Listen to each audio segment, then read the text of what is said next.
Hi everyone, and I am here to talk only about how you as one person can start inclusion at your school.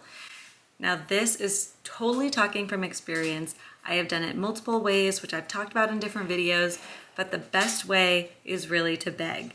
And this is an acronym. B, befriend the community. E, educate the community. And G, get involved in the community.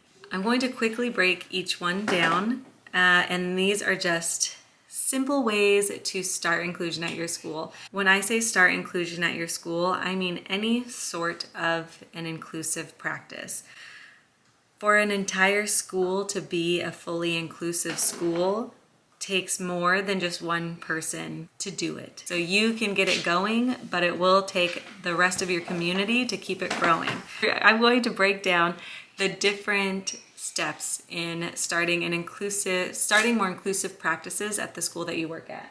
Okay, so first, befriend the community. And really, if you are at a school that just does not want to include your classroom, this is going to take about a year, probably. Being on recess duty and talking to the teachers, finding things that you have in common with your coworkers, talking to the custodial staff, the administration, the cafeteria workers, just really creating a community, really creating relationships with the community that you are now in. This is really where it starts, is really befriending the community, because it's like, why would teachers and workers, service providers, want to be more inclusive with your students if they don't know you, if they don't trust you? And so that's really where it all starts out. Next, would you like to come join? So next is educating the community. It can be as informal as being there during lunchtime and just kind of talking about students with disabilities using the correct language. It can be sharing something that your classroom did today to, show what a special education classroom is.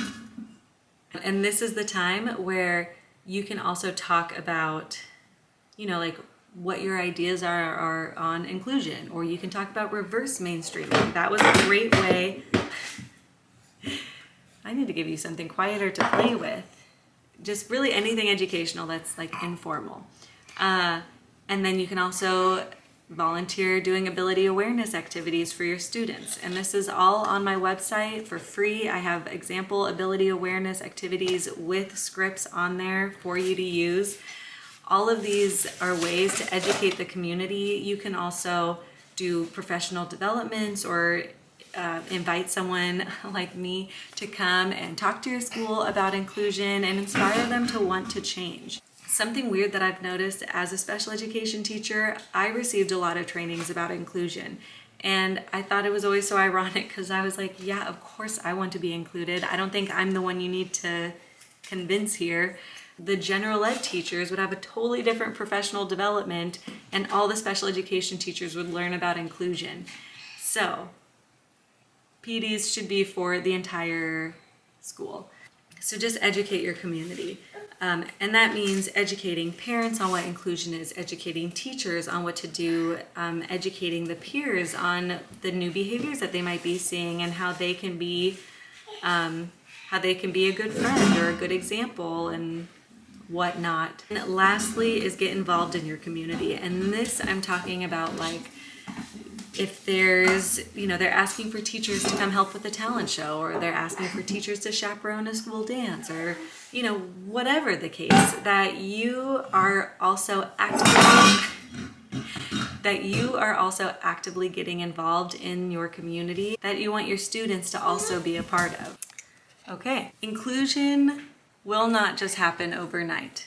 Especially for a district that already isn't totally convinced that inclusion is the best option for all of the students at their school. And something else to remember, that inclusion is something that needs to be worked on. You don't just put a student in a class and expect everything to go okay. That is why we create trusting relationships with the teachers and the aides and the peers. Oh my goodness. Hey guys, I'd really like to finish this off. Are you pooping again? Let's get you guys some snacks. Want some turkey? Turkey? Inclusion doesn't just work without people preparing for it to work, okay? So things like an ability awareness activity would be so important for a classroom to get before a student comes into their classroom. Inclusion isn't the norm right now, unfortunately, so that means that we have to educate everybody to make it the norm. Anyways, my children need me, so why am I doing this? Have a great Thursday. Maybe I'll have to re-record this entire thing. If not, here it is. If you have any questions about inclusion, please drop it below. I would love to talk to you and help you be the start of an inclusive setting at your school. Have a great day. Inclusion starts with you, and I just want to help. Bye.